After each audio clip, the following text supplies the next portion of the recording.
Hello everyone, welcome to exam 300। आज का topic है जैन धर्म। तो चलिए शुरू करते हैं। संस्कृत के जिन शब्द से जैन शब्द बना है और जैन का अर्थ होता है विजेता, यानी कि जो जैन शब्द है वो जिन शब्द से बना है जो कि संस्कृत का शब्द है और उसका अर्थ होता है विजेता। जैन धर्म के संस्थापक और प्रथम तीर्थंकर जो थे वो ऋषभ देव जी थे। इनको आदिनाथ भी कहते हैं। तो पहले तीर्थंकर कौन हो गए? ऋषभ देव जी। अगला पॉइंट है पार्श्वनाथ जैन धर्म के 23वें तीर्थंकर थे। टोटल कितने तीर्थंकर हुए हैं जैन धर्म में? तो 24 तीर्थंकर हुए हैं। पहले थे ऋषभ देव जी जिनको आदिनाथ भी कहते हैं, और जो 23वें थे वो पार्श्वनाथ जी हैं। 24वें जो थे वो महावीर स्वामी है, वो 24वें व अंतिम तीर्थंकर थे। इनको जैन धर्म का वास्तविक संस्थापक भी माना जाता है। किसको? महावीर स्वामी को, जो कि 24वें तथा अंतिम तीर्थंकर थे। इनको जैन धर्म का वास्तविक संस्थापक भी माना जाता है क्योंकि इन्होंने ही जो है सबसे ज्यादा जैन धर्म का जो है प्रचार प्रसार किया था, इसलिए इनको वास्तविक संस्थापक कहते हैं। ऋषभ देव जी प्रथम तीर्थंकर थे और अरिष्टनेमी जो 22वें तीर्थंकर थे उनका उल्लेख ऋग्वेद में मिलता है। तो आपसे प्रश्न पूछा जाता है कि किन दो जैन तीर्थंकरों का उल्लेख ऋग्वेद में मिलता है? तो वो थे पहले जो तीर्थंकर थे ऋषभ देव जी और 22वें तीर्थंकर थे अरिष्टनेमी। अब ऋषभ देव जी जो पहले तीर्थंकर थे उनके बारे में जानते हैं। जैन धर्म के पहले तीर्थंकर ऋषभ देव जी, आदिनाथ भी कहा जाता है इनको। इनका जन्म चैत्र कृष्ण नवमी को अयोध्या में हुआ था। तो आपसे प्रश्न पूछेगा कि किस जैन तीर्थंकर का जन्म अयोध्या में हुआ था? तो वो थे ऋषभ देव जी। इनके पिता का नाम जो था वो नाभिराज था, और कहाँ के थे? ये कौशल नरेश यानी कि कौशल के राजा थे नाभिराज। इनकी माँ का नाम क्या था? तो मरु देवी। अगला पॉइंट है ऋषभ देव का निर्माण निर्माण जो है वो कैलाश पर्वत पर हुआ था। तो दो प्रश्न बन गए कि ऋषभ देव जी का जन्म कहाँ हुआ था? तो अयोध्या में हुआ था, और इनका जो परिनिर्वाण हुआ था वो कहाँ हुआ था? वो हुआ था कैलाश पर्वत। ऋषभ देव के जो चरण चिन्ह है या इनका जो चिन्ह है वो है बैल या वृषभ। ऋषभ देव और भगवान शंकर में कई समानताएं पाई जाती हैं। अगले हैं पार्श्वनाथ जी। पार्श्वनाथ जी 23वें तीर्थंकर थे। इनके पिता जो थे वो काशी के इक्ष्वाकु वंशी राजा अश्वसेन थे। तो पिता का नाम क्या था? अश्वसेन था। और वो किस वंश से थे? तो काशी के इक्ष्वाकु वंश से थे। इनकी माता का नाम क्या था? वामा देवी। 30 वर्ष की आयु में संन्यास ग्रहण किया इन्होंने, और इन्हें 83 दिनों की कठिन तपस्या के बाद ज्ञान की प्राप्ति हो गई। तो इनको बहुत ही अल्प समय में ही ज्ञान की प्राप्ति हो गई थी। 83 दिनों की कठिन तपस्या के बाद इनको ज्ञान की प्राप्ति हो गई थी पार्श्वनाथ जी को। जबकि जो आपके महावीर स्वामी थे इनको 12 वर्ष की तपस्या करनी पड़ी थी, और जो गौतम बुद्ध जी थे उनको 6 वर्ष की तपस्या करनी पड़ी थी। तो पार्श्वनाथ जी को मात्र 83 दिन की कठिन तपस्या के बाद ही ज्ञान की प्राप्ति हो गई थी। अगला पॉइंट है इनके द्वारा दी गई शिक्षाएं। तो इन्होंने 4 जो है वो 4 व्रत या 4 शिक्षाएं जो थी जैन धर्म में दी थी। पहला था सत्य, दूसरा अहिंसा, तीसरा है अस्तेय। आपसे कई बार हिंदी में पूछ लेते हैं कि अस्तेय किसका समानार्थी है या पर्यायवाची है? तो अस्तेय का मतलब होता है कि चोरी ना करना। और चौथा है अपरिग्रह। अपरिग्रह का मतलब है संपत्ति ना रखना। तो आपसे 2 पॉइंट पूछे जा सकते हैं। पहले पूछते हैं कि अस्तेय का क्या मतलब है? तो उसका मतलब है चोरी ना करना, और अपरिग्रह का मतलब है संपत्ति ना रखना या चीज़ों को इकट्ठा ना करना, अपने पास संपत्ति को इकट्ठा ना करना। तो इन्होंने 4 शिक्षाएँ दी, सत्य, अहिंसा, अस्तेयता, अपरिग्रह। इनके अनुयायियों को निर्ग्रंथ कहा जाता है। आपसे प्रश्न पूछेगा कि निर्ग्रंथ किसके अनुयायी कहलाते हैं? तो वो हैं आपके पार्श्वनाथ जी, जो कि 23वें तीर्थंकर थे जैन धर्म के। नेक्स्ट आते हैं महावीर स्वामी, जो कि 24वें व अंतिम तीर्थंकर थे जैन धर्म के। जैन धर्म का इन्हें वास्तविक संस्थापक माना जाता है। क्यों माना जाता है? क्योंकि इन्होंने सबसे ज़्यादा जो जैन धर्म का प्रचार प्रसार था वो इन्होंने किया था, महावीर स्वामी जी ने। इनका जन्म 599 ईसा पूर्व कुंडग्राम जो कि वैशाली में है वहाँ पे हुआ था। तो इनका जन्म कब हुआ था? 599 ईसा पूर्व कुंडग्राम में। आपसे एक बार कंपैरिजन में पूछा जाता है कि गौतम बुद्ध और इनसे, तो ये जो है महावीर स्वामी का जन्म गौतम बुद्ध से पहले हुआ था। इनके पिता का नाम सिद्धार्थ था और गौतम बुद्ध के पुत्र का नाम सिद्धार्थ था। तो गौतम बुद्ध के पुत्र का नाम सिद्धार्थ था और महावीर स्वामी के पिता का नाम सिद्धार्थ था, जो कि ज्ञातव्य कुल के प्रधान थे। इनकी माता का नाम त्रिशला था, जो लिच्छवी के राजा चेटक की बहन थी। ये स्टेटमेंट कई बार पूछा गया है कि माता त्रिशला लिच्छवी के राजा चेटक की बहन थी। तो लिच्छवी के राजा किसकी? चेटक की बहन थी। ये स्टेटमेंट में पूछा जाता है। इनके बचपन का नाम क्या था? तो वर्तमान या वर्तमान था। इनके बचपन का नाम वर्तमान था। इनकी पत्नी का नाम यशोदा था, जो कि कुंडिन्य गोत्र की कन्या थी। पुत्री का नाम अड़ोजा था। ये भी प्रश्न पूछा गया, पुत्री का नाम क्या था? तो पुत्री का नाम था अड़ोजा या प्रियदर्शना। दामाद का नाम क्या था? जमाली था। दामाद का नाम जमाली था। अपने अनुयायियों को इन्होंने 11 गणों में विभाजित किया और प्रत्येक गण में एक गणधर नियुक्त किया। तो टोटल कितने गण हो जाएंगे? टोटल आपके गणधर हो जाएंगे 11। ये भी प्रश्न पूछा गया है कि जैन धर्म में जो महावीर स्वामी थे उन्होंने उनके टोटल कितने गणधर थे? तो टोटल 11 गणधर थे, क्योंकि इन्होंने अपने अनुयायियों को गणों में 11 गणों में विभाजित किया था, और हर एक गण में जो है उसका एक नेता बनाया था जिसको गणधर कहते थे। तो टोटल 11 गणधर हो गए। महावीर स्वामी का प्रधान जो गणधर था वो था इंद्रभूति गौतम, और जो इनका अंतिम गणधर था वो था सुधर्मन। नेक्स्ट पॉइंट है प्रथम उपदेश। तो महावीर स्वामी ने प्रथम उपदेश कहा दिया राजगृह में, जो कि बराकर नदी के तट पर, राजगृह में बराकर नदी के तट पर इन्होंने अपना पहला उपदेश दिया। प्रथम विरोधी कौन था? तो प्रथम विरोधी इनका जमाली था, जो कि इनका दामाद भी था। जमाली ने बहुरतवाद का प्रतिपादन किया। तो जमाली ने कौन सा जो है संप्रदाय चालू किया? बहुरतवाद। 30 वर्ष की आयु में बड़े भाई नंदीवर्धन से अनुमति लेकर इन्होंने संन्यास ग्रहण किया। ये आपका स्टेटमेंट में आ सकता है प्रश्न कि इन्होंने 30 वर्ष की आयु में अपने बड़े भाई नंदीवर्धन से अनुमति लेकर संन्यास ग्रहण किया। नालंदा में उसकी भेंट, यानी कि इनकी भेंट मक्खलीपुत्र गोशाल नामक सन्यासी से हुई। तो नालंदा में इनको कौन मिले? महावीर स्वामी को मिले मक्खीपुत्र गोशाल। फिर मक्खीपुत्र गोशाल और इन्होंने महावीर स्वामी ने मतलब साथ में रहकर तपस्या चालू करी। मगर क्या हुआ कि 6 वर्ष के पश्चात जो था महावीर स्वामी का जो है वो साथ छोड़कर मक्खीपुत्र गोशाल अपना अलग निकल लिए और उन्होंने आजीवक नामक संप्रदाय की स्थापना की। तो आजीवक संप्रदाय किसने स्थापित किया था? मक्खीपुत्र गोशाल ने, जो कि पहले इनका शिष्य बन गया था महावीर स्वामी का। नेक्स्ट है कैवल्य या ज्ञान की प्राप्ति। तो इनको कैवल्य या ज्ञान की प्राप्ति कब हुई? तो 12 वर्ष की कठोर तपस्या के बाद और पार्श्वनाथ को मात्र 83 दिनों की कठोर तपस्या के बाद कैवल्य की प्राप्ति हुई थी, जो कि 23वें तीर्थंकर थे। इनको 12 वर्ष की कठिन तपस्या के बाद हुई थी और महात्मा बुद्ध को जो थी उनको हुई थी 6 वर्ष की तपस्या के बाद। तो इनको हुई कैवल्य की प्राप्ति 12 वर्ष की कठोर तपस्या के बाद जरंबिक नामक ग्राम में ऋजुपालिका नदी के तट पर और साल वृक्ष के नीचे। तो 4 पॉइंट है इंपॉर्टेंट। कैवल्य ज्ञान की प्राप्ति हुई महावीर स्वामी को 12 वर्ष की कठोर तपस्या के बाद जरंबिक ग्राम में ऋजुपालिका नदी के तट पर और शाल वृक्ष के नीचे। महात्मा बुद्ध में जब हम पूछेंगे गौतम बुद्ध में, तो शाल वृक्ष की जगह उनके में आ जाता है पीपल का वृक्ष। ऋजुपालिका नदी की जगह उसमें आ जाता है निरंजना नदी। नेक्स्ट है ज्ञान प्राप्ति के बाद वे केवली, जिसका अर्थ होता है सर्वोच्च ज्ञान प्राप्त व्यक्ति। तो ज्ञान प्राप्ति के बाद जो है आपके महावीर स्वामी क्या कहलाए? केवलिन कहलाए। इनका दूसरा नाम जिन जिन यानी कि जो विजेता है वो भी इनका नाम पड़ा। फिर आर्त यानी कि पूज्य, ये भी कहलाए, और निर्ग्रंथ यानी कि बंधन रहित कहलाए। तो इन्हें ज्ञान प्राप्ति के बाद कौन-कौन से इनको नाम मिले? केवली, जो कि इसका अर्थ होता है सर्वोच्च ज्ञान की प्राप्ति। फिर जिन यानी कि विजेता, आर्त यानी कि पूज्य, तथा निर्ग्रंथ यानी कि बंधन रहित।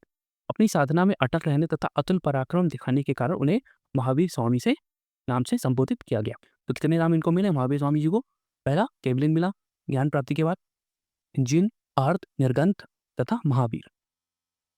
नेक्स्ट है महावीर स्वामी ने अपना उपदेश प्राकृत, जो कि अर्धमागधी है, उस भाषा में दिया। तो आपसे प्रश्न पूछेगा कि महावीर स्वामी ने अपने जो उपदेश है वो कौन सी भाषा में दिए? तो प्राकृत या अर्धमागधी भाषा में दिए। महावीर स्वामी का दामाद यानी कि जमाली वही उनका प्रथम शिष्य बना। तो जो उनके दामाद थे जमाली, वो उनके प्रथम शिष्य बने। चंपा नरेश दधिवाहन की पुत्री चंदना प्रथम जैन भिक्षुणी और जैन भिक्षुणी संघ की प्रथम अध्यक्षा बनी। तो प्रथम जैन भिक्षुणी कौन बनी? वो थी चंदना। और अगर आप उसमें पढ़ेंगे, बुद्ध धर्म में पढ़ेंगे, तो प्रथम बौद्ध भिक्षुणी कौन बनी थी? तो वो उनकी जो मौसी थी वो बनी थी प्रथम बौद्ध भिक्षुणी। 527 ईसा पूर्व या 72 वर्ष की उम्र में, 527 ईसा पूर्व जब इनकी 72 वर्ष की उम्र हो गई, महावीर स्वामी की राजगृह के समीप पावा यानी कि मल्लगढ़ राज्य में इनकी मृत्यु हुई। तो कब हुई? 527 ईसा पूर्व। जन्म कब हुआ? 599 ईसा पूर्व। 72 वर्ष की आयु में 527 ईसा पूर्व में इनकी मृत्यु हुई। कहाँ पे? राजगृह के समीप में, पावा या पावापुरी भी इसको कहते हैं। नेक्स्ट है जैन धर्म के 5 महाव्रत। तो 5 महाव्रत कौन से? इनमें से 4 जो महाव्रत थे वो 23वें जो थे आपके सुपार्श्वनाथ पार्श्वनाथ जी उन्होंने दिए थे। मगर उसमें 5वां यानी कि ब्रह्मचर्य जो है ये आपके महावीर स्वामी ने जोड़ा था इसमें। तो 5 कौन-कौन से महाव्रत जैन धर्म के? पहला है अहिंसा, सत्य, फिर तीसरा हो गया अस्तेय, फिर अपरिग्रह तथा ब्रह्मचर्य। गृहस्थ जैनियों के लिए इन्हीं 5 महाव्रतों को कठोरता में कमी करके इन्हें 5 अणुव्रत के रूप में प्रस्तुत किया गया।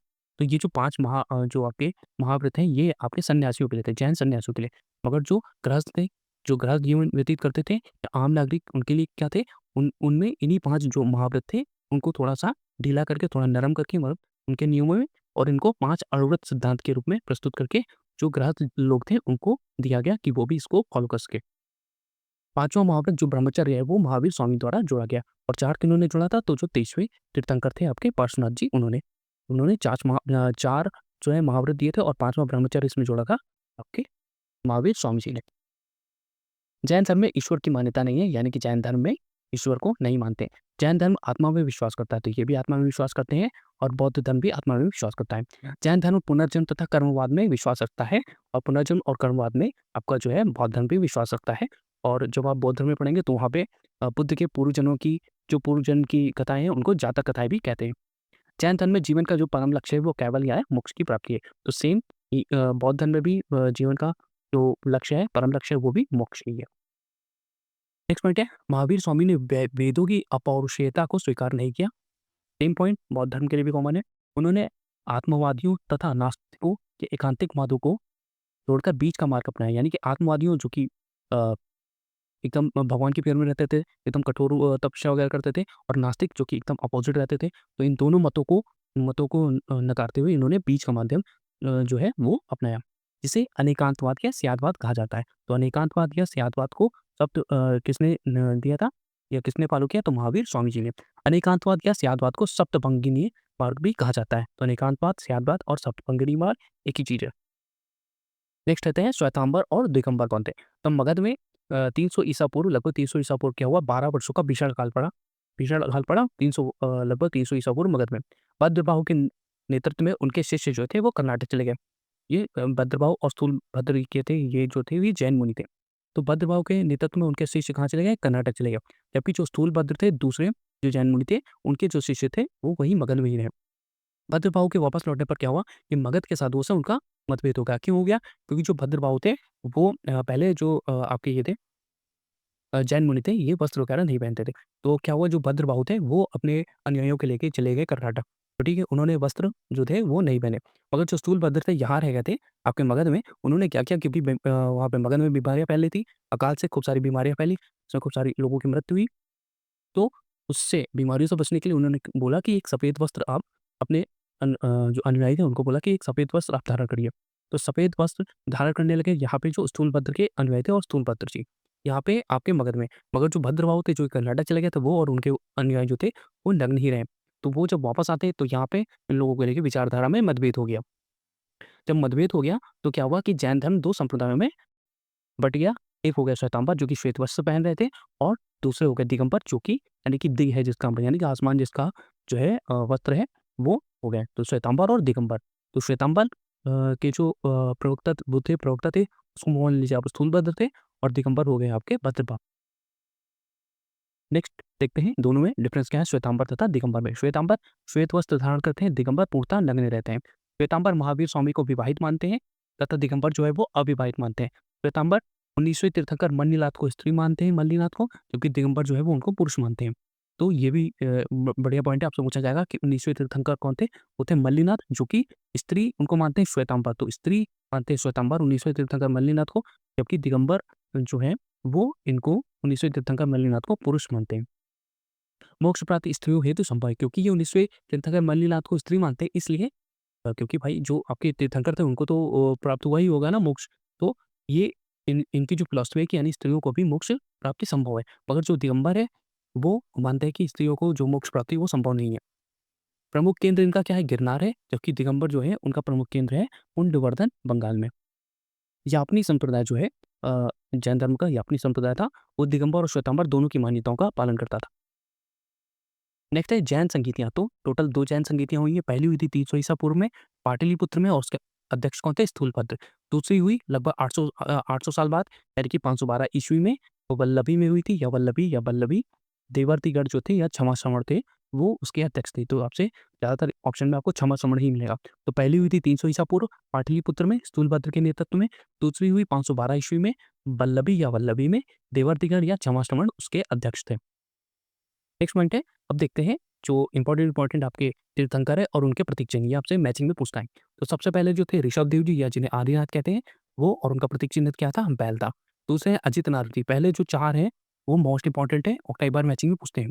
तो पहले ऋषभदेव जी प्रतीक चिन्ह बैल, दूसरे अजितनाथ जी प्रतीक चिन्ह इनका था हाथी, तीसरे हैं संभवनाथ जी, इनका जो प्रतीक चिन्ह है घोड़ा हो गया, अभिनंदन जी वो हो गए, उनका प्रतीक चिन्ह हो गया बंदर।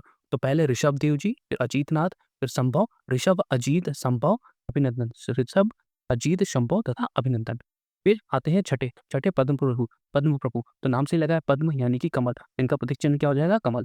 तो पद्म प्रभु छठे नंबर के, इनका प्रतीक चिन्ह है कमल। नेक्स्ट आते हैं सुवधिनाथ, सुवधिनाथ 9वें नंबर के थे, इनका जो प्रतीक चिन्ह है वो है मकर। इंपॉर्टेंट में से कौन से हो गए?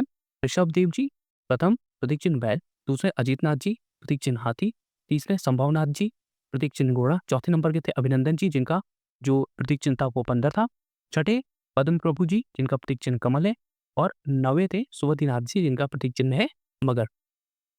नेक्स्ट देखते हैं 19वें नंबर के, ये मल्लिनाथ जी, क्योंकि जो कि श्वेतांबर थे वो इनको स्त्री मानते हैं और जो दिगंबर थे वो इनको पुरुष मानते हैं, इसलिए ये इंपॉर्टेंट हो जाते हैं। इनका जो प्रतीक चिन्ह है वो क्या है? कलश। तो 19वें नंबर के मल्लिनाथ जी जिनका प्रतीक चिन्ह है कलश, और इनको जो आपके श्वेतांबर है वो स्त्री मानते हैं और दिगंबर पुरुष मानते हैं। 20वें नंबर के मुनि सुव्रत जी जिनका प्रतीक चिन्ह कछुआ है, ये कई बार मैचिंग्स में पूछते हैं। तो मुनि सुव्रत जी 20वें प्रतीक चिन्ह कछुआ। 21वें नंबर के नवीनाथ जी जिनका प्रतीक चिन्ह है नीलकमल। 22वें नंबर के अरष्टिनेमी या नेमिनाथ भी इनको कहते हैं। तो पहले नमीनाथ है 21वें नंबर के, और 22वें नाम के अरिष्टनेमी या इनको नेमिनाथ भी कहते हैं। तो इनका प्रतीक चिन्ह हो गया शंख। 23वें नंबर के होंगे पार्श्वनाथ जी, इनका जो हो गया आपका चिन्ह हो गया वो हो गया सर्प। और 24वें नंबर के महावीर स्वामी जी, इनका जो चिन्ह है वो है सिंह। तो 19 नंबर के मल्लिनाथ जी कलश, मुनि सुब्रत जी कछुआ, 21वें नंबर के नमीनाथ जी नीलकमल, 22वें नंबर के अरिष्टनेमी या नेमिनाथ, इनका हो गया शंख। 23वें नंबर के थे पार्श्वनाथ जी, इनका चिन्ह हो गया सर्प, और महावीर स्वामी 24वें नंबर के और अंतिम तीर्थंकर, इनका चिन्ह है सिंह। देख सकते हैं इंपॉर्टेंट पॉइंट, खजुराहो के जैन मंदिर जो थे वो आपसे पूछा कि खजुराहो के जैन मंदिर किन्होंने बनवाए थे? तो चंदेल शासकों के द्वारा इनका निर्माण हुआ था खजुराहो के जैन मंदिरों का। अगला वर्ड है मौर्योत्तर युग में मथुरा जैन संप्रदाय का प्रसिद्ध केंद्र था। मथुरा कला जो है वो जैन धर्म से ही संबंधित है। जो मथुरा कला का विकास हुआ है वो जैन धर्म से रिलेटेड है। अगला है 10वीं शताब्दी में मैसूर के गंग वंश के मंत्री चामुंडराय की देखरेख में कर्नाटक में श्रवण बेलगोला में बाहुबली की मूर्ति, गोमतेश्वर की मूर्ति का निर्माण किया गया। ये लगभग 40 फीट के आसपास ऊंची मूर्ति है, और हर 12 वर्ष के बाद यहाँ पे जो है वो एक महामस्तकाभिषेक करके हर 12 वर्ष पर यहाँ पे एक उत्सव आयोजित किया जाता है। और यहीं पे जो श्रवण बेलगोला है यहीं पर आकर जो आपका चंद्रगुप्त मौर्य था उसने संन्यास लिया था और जैन धर्म को जो है अपनाया था। या आपसे ये प्रश्न पूछेगा कि जो श्रवणबेलगोला में बाहुबली की मूर्ति है, गोमतेश्वर की मूर्ति, उसका निर्माण किसने कराया था? तो इसका निर्माण कराया था आपके गंग वंश के मंत्री चामुंडराय। आपको ऑप्शन में चामुंडराय मिलेगा, तो चामुंडराय ने करवाया था। नेक्स्ट है जैन साहित्य, या जो जैन साहित्य है उनको क्या कहते हैं? तो जैन साहित्य को आगम कहते हैं। क्या कहते हैं? आगम कहते हैं। आगम में 12 अंग हैं, आगम के 12 अंग हैं, 12 उपांग हैं, 6 छेद सूत्र हैं तथा 4 मूल सूत्र हैं। ये इंपॉर्टेंट है, पूछा गया है। तो जैन साहित्य को आगम कहते हैं। कितने हैं आगम में? तो आगम के 12 अंग हैं, 12 उपांग हैं, 6 छेद सूत्र हैं तथा 4 मूल सूत्र हैं। जैन तीर्थंकरों की जीवनी भद्रबाहु द्वारा रचित कल्प सूत्र में मिलती है। तो जैसे कि जैन तीर्थंकरों की जीवनी आपको कहाँ मिलेगी? भद्रबाहु में, भद्रबाहु द्वारा रचित है आपकी, जिसका नाम है कल्पसूत्र। तो कल्पसूत्र में क्या मिलता है? जो जितने भी 24 जैन तीर्थंकर हुए उनकी सभी की जीवनी आपको मिलती है कल्पसूत्र में, जिसकी रचना किसने की? भद्रबाहु ने। और भद्रबाहु ने कौन सा संप्रदाय चालू किया था? तो वो था आपका दिगंबर। देख लेते हैं प्रमुख जैन ग्रंथ। तो परिशिष्ट पर्वन ये हेमचंद्र द्वारा लिखा गया है। कल्पसूत्र कई बार पूछा गया है, भद्रबाहु ने लिखा गया है, और इसी में ही जो है आपके कल्पसूत्र में ही है सारे जो 24 तीर्थंकर हुए उनकी जीवनी लिखी गई है। नेक्स्ट है न्यायावतार, ये कई बार पूछा गया है। सिद्धसेन दिवाकर जी ने लिखी है न्यायावतार। फिर है न्याय दीपिका, ये धर्मभूषण ने। तो इसमें इंपॉर्टेंट है परिशिष्ट पर्वन, कल्पसूत्र, न्यायावतार। न्यायावतार सिद्धसेन दिवाकर जी ने। फिर द्रव्य संग्रह नेमिचंद्र ने। स्यायवाद मंजरी, ये भी कई बार पूछी गई है। स्यायवाद मंजरी ये लिखी थी मल्लिसेन ने। तत्वार्थ सूत्र उमा स्वामी उतनी इंपॉर्टेंट नहीं है। आदि पुराण जिनसेन ने लिखी है, और हरिवंश पुराण भी जिनसेन ने। जिनसेन के द्वारा लिखी गई दोनों जो ग्रंथ है वो इंपॉर्टेंट है। तो आदि पुराण और हरिवंश पुराण ये किसने लिखी है? जिनसेन ने। उत्तर पुराण किसने लिखी है? गौड़भद्र ने। तथा जैनेन्द्र सिद्धांत कोश लिखी है झुल्लक जिनेन्द्र वर्णी ने। ये इंपॉर्टेंट है, पूछी गई है। जैनेन्द्र सिद्धांत कोश किसने लिखी है? झुल्लक जिनेन्द्र वर्णी ने। तो एक बार जो इंपॉर्टेंट है वो एक बार फिर से देख लेते हैं। परिशिष्ट पर्वन किसने लिखी है? हेमचंद्र ने, कई बार पूछा गया है। कल्पसूत्र लिखी है भद्रबाहु ने। न्यायावतार लिखी है सिद्धसेन दिवाकर ने। फिर द्रव्य संग्रह लिखी है नेमिचंद्र ने। स्यायवाद मंजरी ये काफी बार पूछी गई है, मल्लिसेन ने लिखी है। आदि पुराण हरिवंश पुराण जिनसेन ने लिखी है। उत्तर पुराण लिखे है गौड़भद्र ने। तथा जैनेन्द्र सिद्धांत कोश लिखी है आपके झुल्लक जिनेन्द्र वर्णी ने। नेक्स्ट है जैन त्रिरत्न। तो जैन त्रिरत्न पूछा जाता है कि त्रिरत्न जैन त्रिरत्न में कौन कौन से हैं? तो जैन त्रिरत्न में आता है सम्यक दर्शन, सम्यक ज्ञान और सम्यक चरित्र, या सम्यक ज्ञान, सम्यक दर्शन और सम्यक चरित्र। तो जैन त्रिरत्न में क्या क्या आता है? सम्यक ज्ञान, सम्यक दर्शन और सम्यक चरित्र। अगला है कौन-कौन से जो राजा थे जो कि जैन धर्म को मानते थे? तो उदयी, चंद्रगुप्त मौर्य, कलिंग नरेश खारवेल, राष्ट्रकूट राजा अमोघवर्ष। इसमें जो चंद्रगुप्त मौर्य है, इसने तो वहाँ पे जाके ही श्रवणबेलगोला में ही जाके संन्यास भी लिया था और संलेखना विधि के द्वारा अपना जो है वो प्राण त्याग दिए थे। संलेखना विधि में क्या होता है कि धीरे-धीरे करके आप पहले भोजन छोड़ते हैं, फिर पानी छोड़ते हैं, फिर आप साँस लेना ही धीरे-धीरे करके कम करते हुए छोड़ देते हैं और जो है वो अपने शरीर का त्याग कर देते हैं संलेखना विधि में। तो संलेखना ये भी प्रश्न पूछा था संलेखना विधि के द्वारा किसने अपना प्राण त्याग किया था, ये शरीर त्याग किया था? तो वो था आपका चंद्रगुप्त मौर्य ने। तो उदयीन चंद्रगुप्त मौर्य, कलिंग नरेश खारवेल तथा राष्ट्रकूट राजा अमोघवर्ष, ये सभी जैन मत को मानने वाले राजा थे। तो ये जैन धर्म से रिलेटेड जितने भी इम्पोर्टेंट पॉइंट है एनसीईआरटी के और जितने भी बाकी बुक्स में दिए हैं और जो भी प्रश्न बने हैं पिछले वर्ष के वो सभी इसमें कवर किए गए हैं। वीडियो अच्छा लगा हो तो लाइक करें, शेयर करें और सब्सक्राइब करें। Thank you very much.